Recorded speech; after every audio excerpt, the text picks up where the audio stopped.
A paz do Senhor, meus amados irmãos. Eu me chamo Isla Mônica, congrego aqui em Oliveira de Fátima, na Igreja Ministério de Madureira, na qual o meu pastor dirigente, o pastor Neuto, juntamente com a pastora Marina, nosso pastor presidente, o pastor Silvano Santiago, e a pastora Ibanilza, né? Nós somos congregação do Campo de Fátima. A convite do pastor Luciano, estou aqui para comentar um pouco a respeito da lição de número 3, que traz por tema uma atitude de fé, né?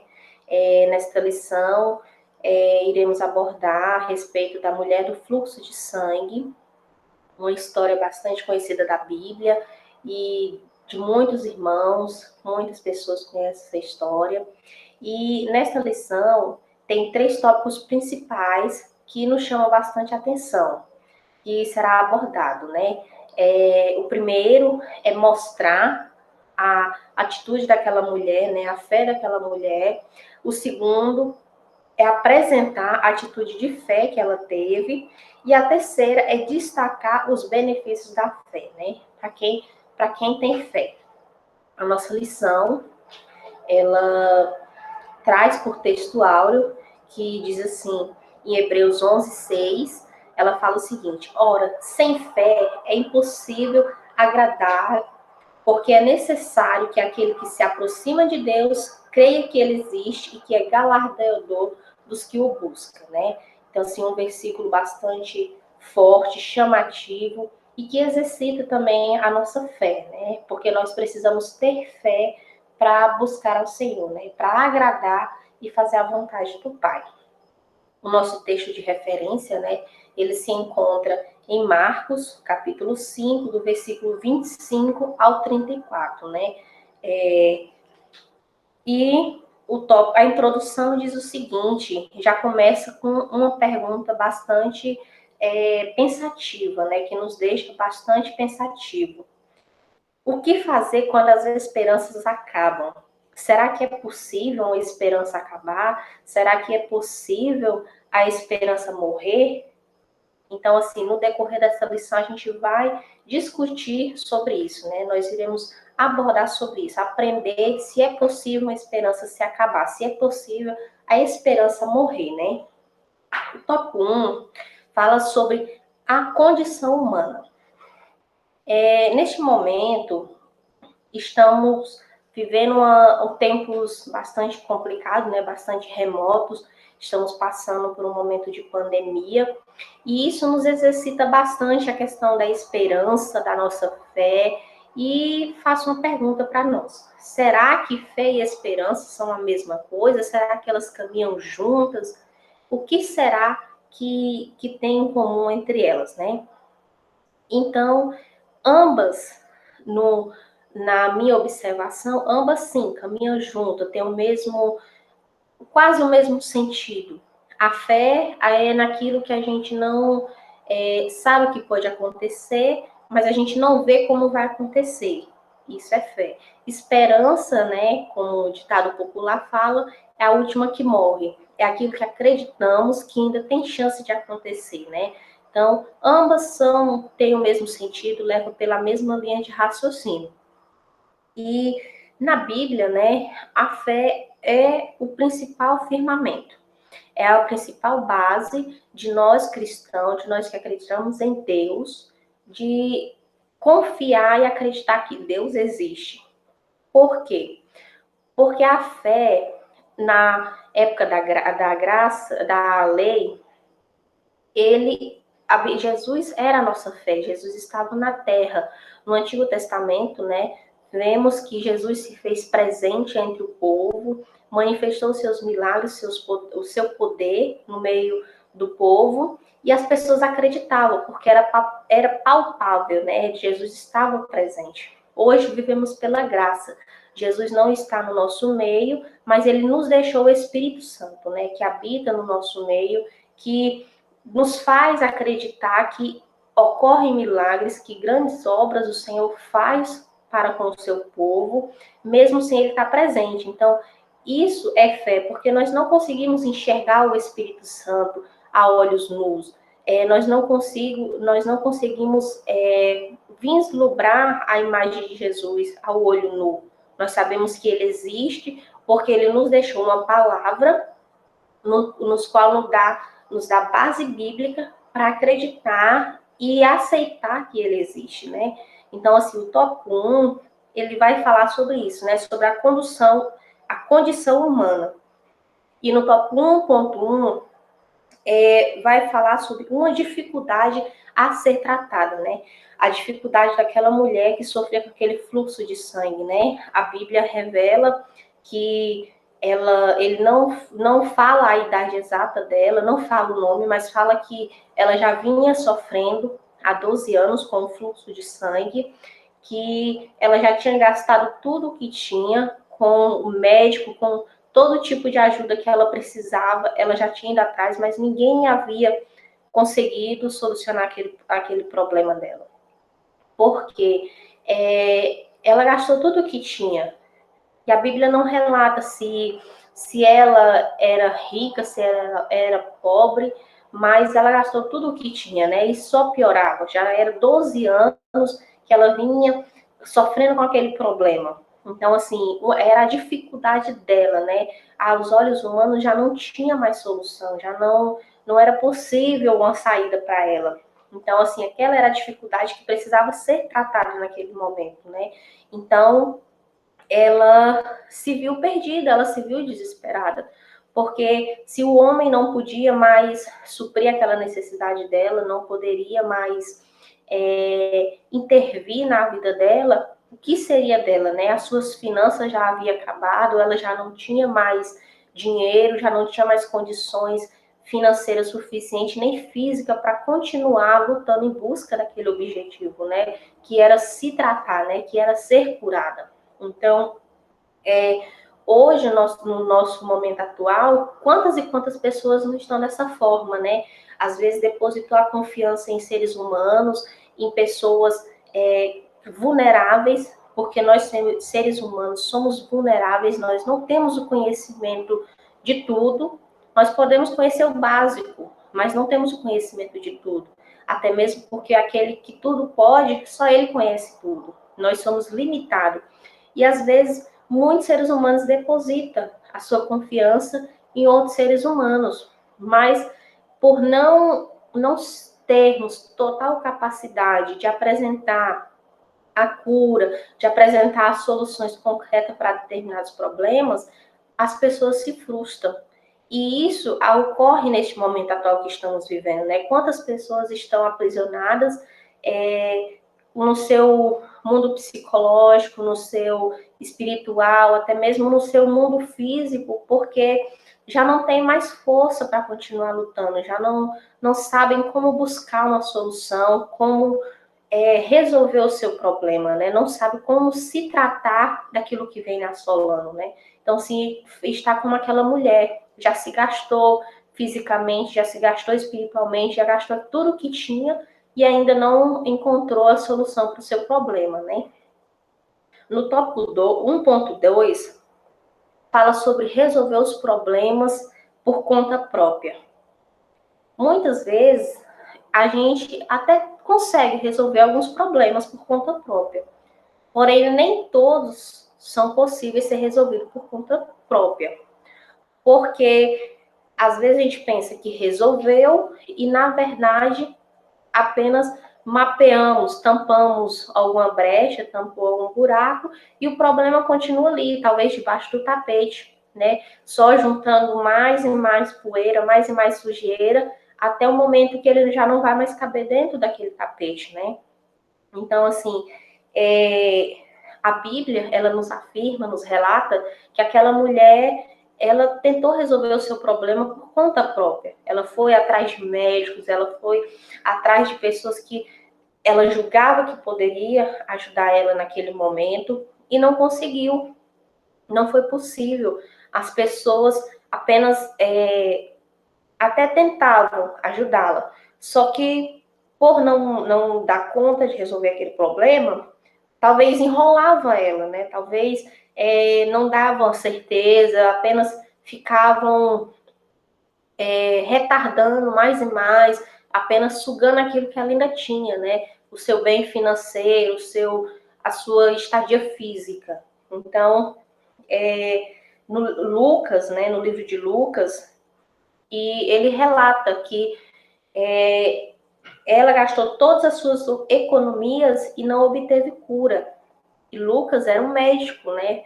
Um médico que conhecia bastante coisa, né? E no livro de Marcos ainda fala que além dela gastar todas as suas economias, ela ainda piorava dia após dia, né? Dia após dia ela vinha piorando, porque o ser humano nenhum poderia suprir aquela necessidade dela, né? Poderia resolver aquele problema para ela. E algo que nos chama bastante atenção é que esse milagre, ele aconteceu a caminho de outro milagre, porque na passagem de Marcos, que é onde começa a relatar a história dessa mulher, Jesus estava a caminho da casa de Jairo, porque Jairo veio atrás do mestre para que ele viesse curar a sua filha. E algo bastante semelhante entre elas é porque a filha de Jairo, ela tinha aproximadamente 12 anos. E, se a gente observar, aquela mulher sofria de uma hemorragia já fazia 12 anos, né? São algo bem semelhante. Ambos tinham o mesmo tempo em números e aconteceu no mesmo percurso. Ambos foi um exercício de fé, porque aquela mulher, ela sabia que Jesus passava por ali, passava naquela cidade, ouviu falar de Jesus e foi atrás dele. Então, assim, ela entendeu que ela não poderia resolver o problema dela mais com as próprias mãos, não poderia suprir aquela necessidade, ela precisava de alguém maior do que ela, né? E ela já ouvindo falar dos feitos de Jesus, já ouvindo falar das histórias de Jesus, ela foi ao caminho dele, foi buscar ajuda para ele. E ela teve essa oportunidade, né, de encontrar com Jesus no caminho, né? E nós vamos abordar isso mais adiante. No tópico 1.3, fala sobre a questão da impureza, cerimonialmente impura. A tradição judaica, ela possui leis que são seguidas à risca. A Bíblia mesmo nos relata, em Levítico 15, que uma mulher, quando ela estava em época de impureza, época de fluxo sanguíneo, ela era considerada impura. Então, ela era separada da sua família, separada do seu arraial, até passar aquele período. Então, imagine há quanto tempo aquela mulher do fluxo de sangue já não estava exclusa da sua sociedade, né? Do meio da sua família, do meio das pessoas que a rodeavam, né? Há quanto tempo ela já não estava exclusa, né? Porque as leis judaicas, ela não permite uma mulher que está dessa forma ficar no meio da sociedade. É considerada imunda, né? E ninguém pode nem olhar. Então, imagine há quanto tempo aquela mulher já não estava excluída daquele meio social, né? Então, ela era considerada impura. Ela não poderia frequentar ambiente nenhum, ela não poderia ir ao templo adorar, ela não poderia fazer nada, ela tinha que esperar aquele tempo passar. Eu imagino que ela pensou que seria um fluxo normal, um fluxo sanguíneo normal, e ia se recuperar e voltaria para o seu meio social, seguiria a sua vida normal. Mas com o passar dos anos, eu creio que ela se entristeceu, que ela ficou deprimida de um certo modo, né, por saber que não poderia mais voltar para a sociedade, que as pessoas olhavam para ela com um olhar diferente, com um olhar de desprezo, porque ela estava imunda durante tanto tempo.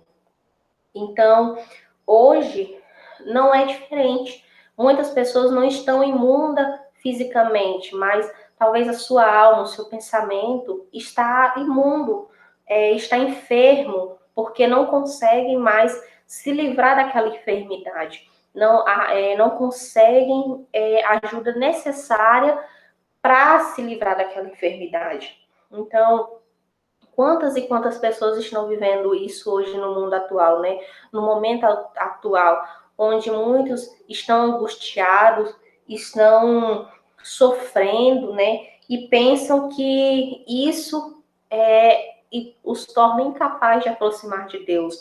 Acham que por estar sofrendo espiritualmente, psicologicamente, não podem se aproximar de Deus, né? Que Deus vai julgar impuros. E, na verdade, não é assim que acontece.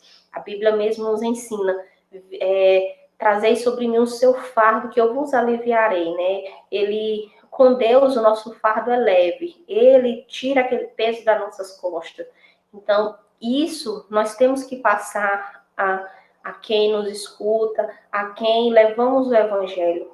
Nós temos que aprender a descarregar o fardo do nosso próximo. Temos que aprender a ajudar o nosso próximo em tudo, porque ele pode estar fadigado, mas se você tem a força para ajudar, vamos ajudar a curar esta geração doente espiritualmente, essa geração que psicologicamente já não tem estrutura para lidar com o momento que está vivendo. No tópico 2, a gente vai falar sobre os efeitos da fé. O primeiro ponto é vencer os preconceitos. Aí paramos e observamos, a gente vê falar tanto em preconceito, vê tanto nessa questão de evitar o preconceito, mas será que a gente sabe o que é realmente o preconceito? Será que realmente compreendemos o poder da palavra preconceito? Será que eu sei o significado disso, né? Então, assim, aquela mulher, ela vai nos ensinar o que é isso, sobre vencer o preconceito. Como a própria palavra fala, né? Preconceito. Se a gente dividir ela, se divide em duas, em pré e conceito. Conceito aqui é uma definição de algo. E pré é algo que vem antes. Então, é algo que você determina que seja, sem saber o real conceito. Então, é algo que eu e você falamos que é, mas sem saber a origem verdadeira, até aprender o que é o correto. E aquela mulher, a primeira coisa que ela precisava fazer para exercitar a sua fé era vencer aquele preconceito. Não somente o preconceito da sociedade, mas dela mesma. Porque para você conseguir vencer um problema, você tem que lutar consigo mesmo primeiro. Não é simplesmente eu querer lutar com todo mundo e não lutar comigo mesmo. Tem que partir de dentro para fora. Eu tenho que entender que eu estou doente, que eu necessito de ajuda, que eu preciso lutar por aquilo para poder obter forças para seguir em frente. Porque seria fácil se o preconceito dela fosse somente contra a sociedade, somente contra as leis daquela época, somente contra aquele momento. Seria fácil. Mas não, ela precisava se aceitar e reconhecer que ela não poderia fazer nada por ela, que ela precisava de uma ajuda maior, de alguém que fosse intervir na causa dela, de alguém que fosse adiante por ela. Então, era o primeiro preconceito que ela tinha que lutar, era com ela mesma, com a sua mente, com a sua espiritualidade, né? Ela tinha que determinar que ela iria vencer, que ela não era pior do que ninguém e que ela era capaz de ir adiante. Então, esse foi o primeiro desafio dela, né? Foi a primeira coisa que a fé exercitou nela, foi vencer aquilo que estava lhe matando, o seu próprio eu. E isso é a primeira coisa que a gente tem que fazer, vencer o nosso próprio eu, reconhecer que necessitamos de ajuda de Deus e do nosso próximo. O segundo ponto é vencer a multidão.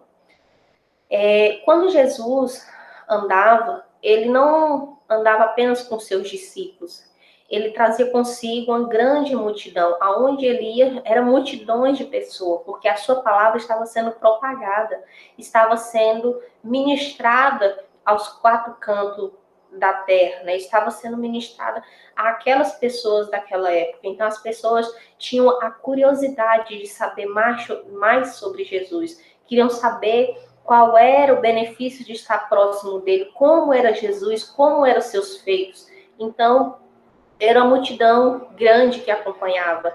E aquela mulher, ela precisava vencer aquela multidão. Como é que ela iria fazer isso? Sendo ela considerada impura. Ela não poderia chegar gritando, eu sou impura, eu necessito ver o mestre, porque a multidão provavelmente a mataria, a esmagaria. Porque para se achegar a Jesus, não é tão simples assim quanto a gente pensa.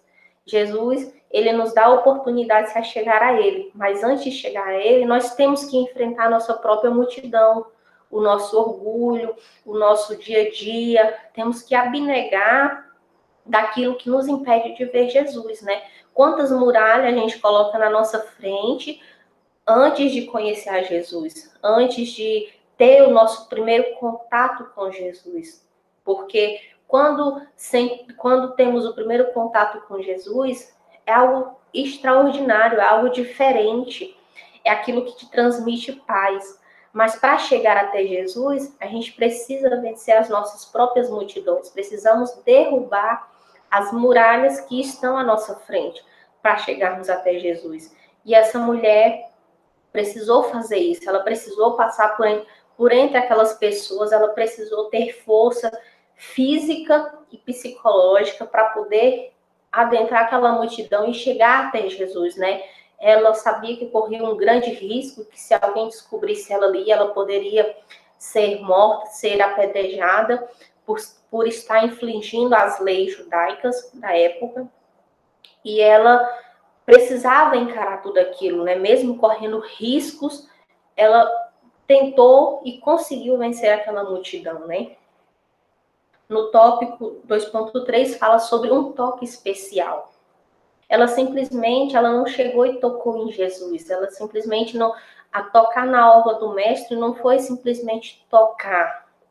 Ela sabia que desde o momento que ela decidiu vencer o preconceito, enfrentar a multidão, ela precisava tocar Jesus de uma forma que ele se sentisse, de uma forma que ele entendesse que ela necessitava de um milagre, que ela necessitava de uma ajuda. Então, quando ela resolveu vencer aquela multidão e tocar na orla de Jesus, ela sabia que se ela somente tocasse, ela seria curada. Não era simplesmente por ter tocado em Jesus, mas porque ela tinha fé suficiente que se ela chegasse próximo ao mestre, somente da sua orla da roupa sairia virtude, porque ela tinha fé suficiente para ser curada naquele momento. Então, ela nos ensina isso, que não é necessário tocarmos a face de Jesus, mas se temos fé suficiente, sabemos que das suas vestes sairão virtudes, sairá poder que irá nos restaurar, para continuar trilhando esse caminho, né? Trilhando, buscando a salvação em Cristo Jesus. E aquela mulher, ela demonstrou isso, que a fé que ela tinha, que ela estava alimentando, seria suficiente para ela receber o milagre dela. Então ela foi adiante, tocou Jesus, ela tocou na orla do mestre e foi curada. Ela entendeu que foi curada, ela recebeu o seu milagre. E hoje não é diferente. Se eu e você estamos atrás de um milagre, basta acreditar, confiar que com Deus nós podemos, que com Ele nós iremos vencer, que através dele o nosso milagre, a nossa resposta, ela vai chegar. É um toque diferente, nós temos que tocar Jesus diferente. Não é o toque de todo dia, não é somente a oração de todo dia, o louvor de todo dia, mas tocar a Jesus para que ele venha se atentar para nós e derramar a sua graça sobre nossas vidas. É isso que ele busca de nós neste momento, é isso que ele está nos despertando a fazer, tocar ele de uma forma diferente, de uma forma especial. No tópico 3, a gente vai falar sobre desfrutar os benefícios da fé. O primeiro benefício é desfrutar o poder de Deus. O nosso mestre, ele é tão puro que quando aquela mulher o tocou, em vez dele se contaminar, foi virtude dele. Ele não se tornou impuro com o toque daquela mulher. Ele foi purificar aquela mulher, né? Ela recebeu o milagre dela, então ela foi purificada. E dele saiu poder, dele saiu virtude. E aquela mulher, ela foi curada daquela doença, imediatamente ela foi curada. E alguém citou, né, que fala, a carne aperta, mas a fé toca. A carne, ela pode estar até apertando, né? Aquela multidão estava apertando, estava incomodando, talvez apertando Jesus no meio daquele povo.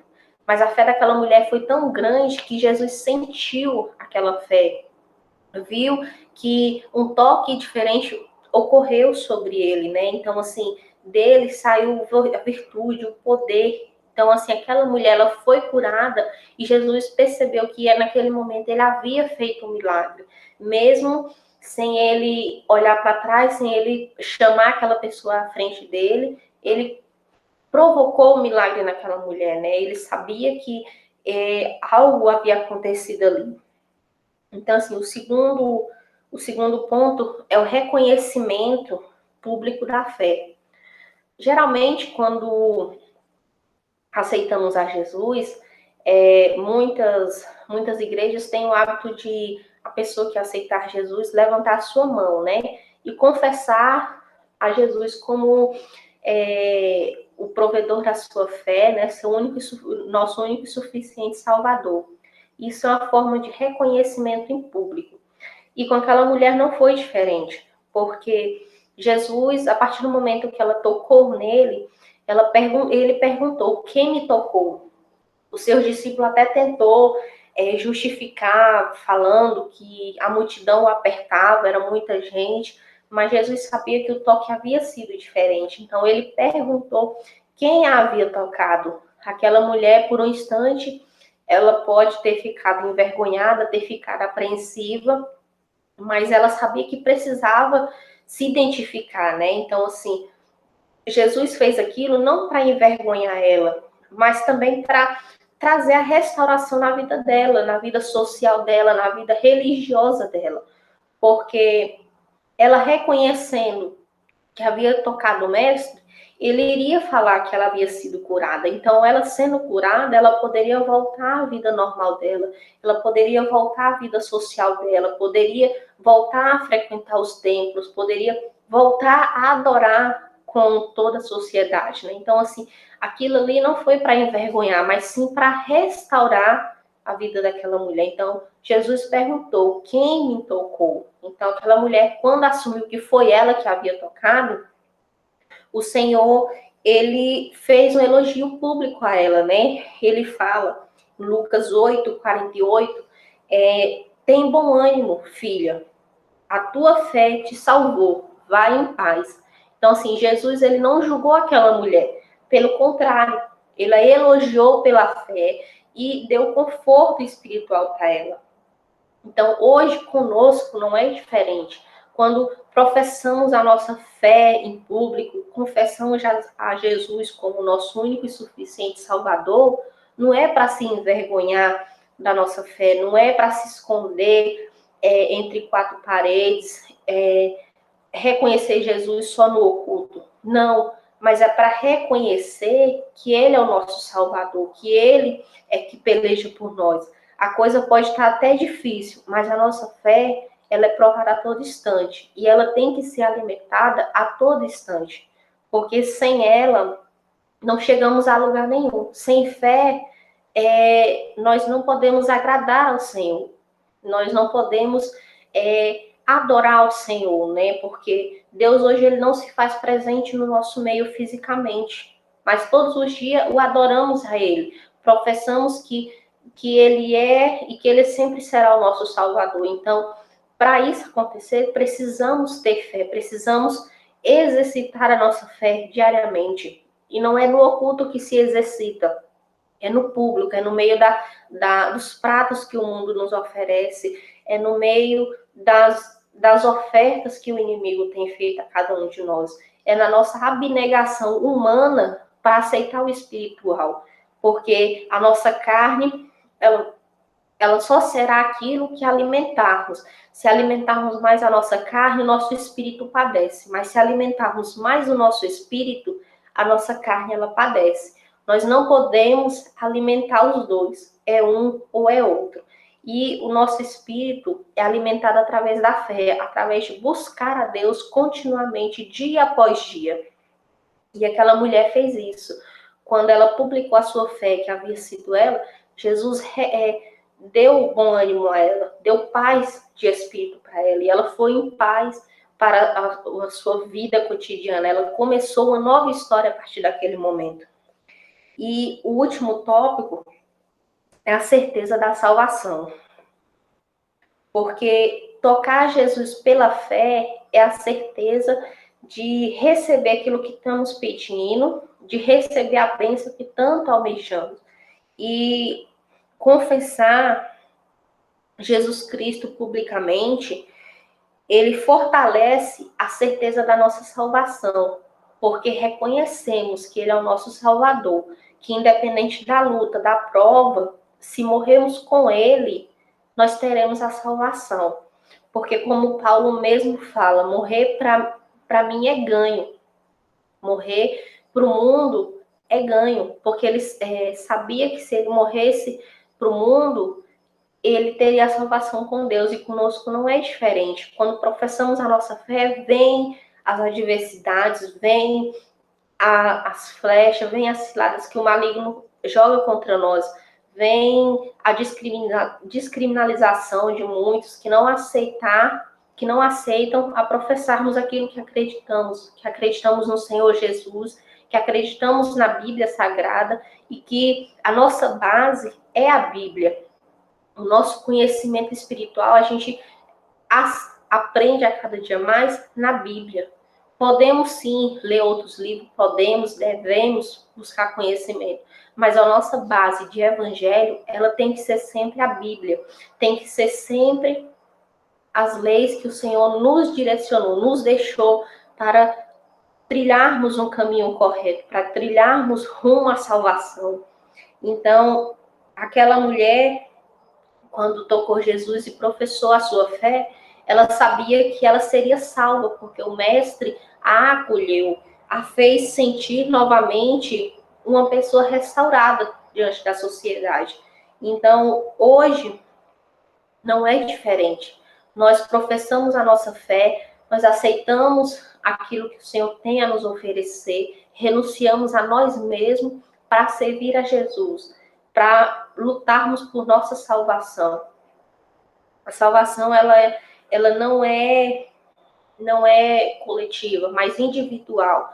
Ela não é ganho no momento que aceitamos a Jesus, mas na nossa luta diária, na nossa luta cotidiana. Todos os dias lutamos para obter a nossa salvação, porque ela é de graça.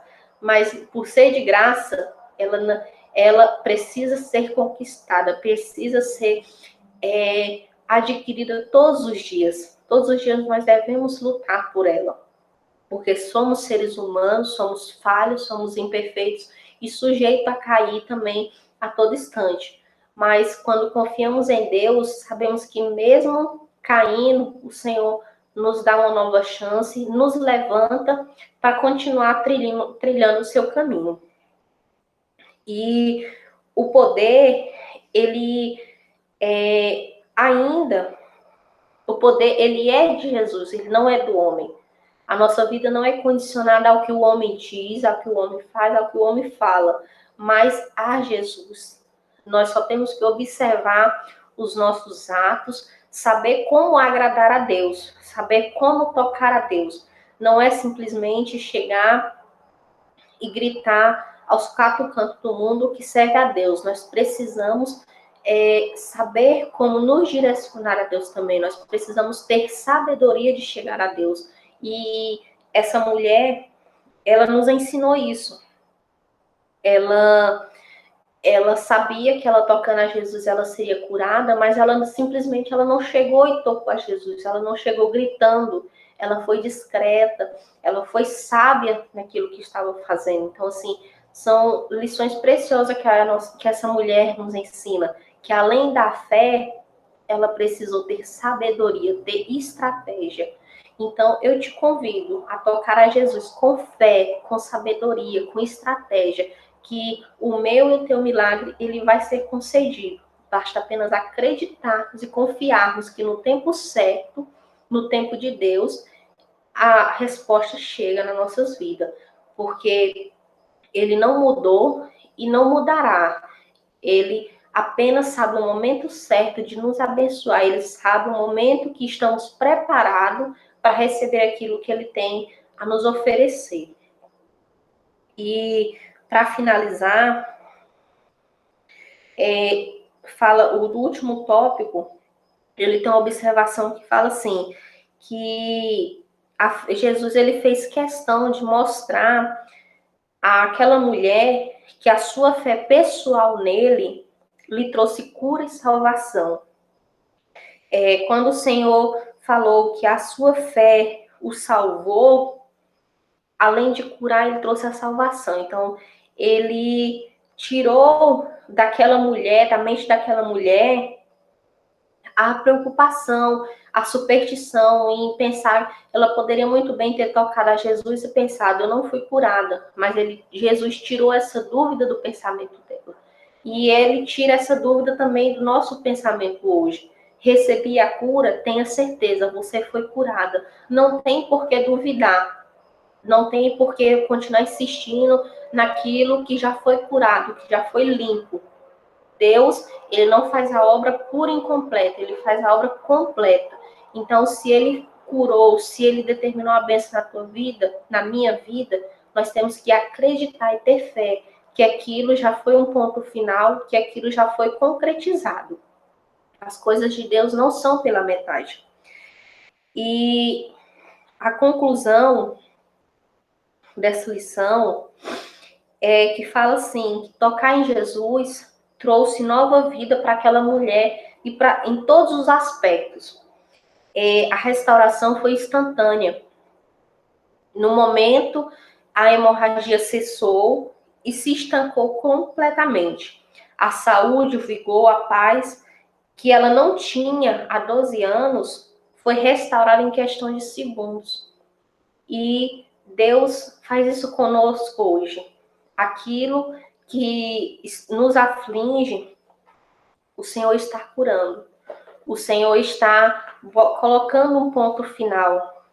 Hoje já não há mais sombra de dúvida que o Senhor ele pode fazer. Ele apenas quer que a gente tenha fé, quer que tocamos a Ele com a nossa fé, quer que nos chegamos a Ele, que venhamos enfrentar a nossa multidão, os nossos medos, as nossas fragilidades, que venhamos ser verdadeiros buscadores da palavra do Senhor, buscadores das obras do Senhor, porque Ele tem muito a nos oferecer, mas para isso temos que buscar. O Senhor, ele não é intruso, ele não vai aonde ele não é convidado. Ele só entra aonde ele é chamado. Então eu te convido, depois desta lição, a convidar o Espírito Santo, convidar Jesus a adentrar o seu lar, o seu coração e deixar ele fazer a obra, deixar ele restaurar aquilo que se perdeu, deixar ele curar toda doença que vem afligindo, seja psicologicamente, espiritualmente, fisicamente. Deixa Jesus entrar, convida ele para fazer parte da sua vida, convida ele para tomar a direção da tua vida, que tudo será diferente, que eu tenho certeza que coisas boas virão da parte do Senhor, que coisas melhores virão. Basta ter fé e acreditar que, confiando em Deus e acreditando no seu milagre, tudo é capaz. E eu agradeço pela oportunidade, pelo convite, mais uma vez, pastor Luciano, e que Deus venha sempre nos agraciar com a sua misericórdia dia após dia. E agradeço a cada um que assistiu esse vídeo, que Deus venha abençoar poderosamente a todos nós. Em nome de Jesus.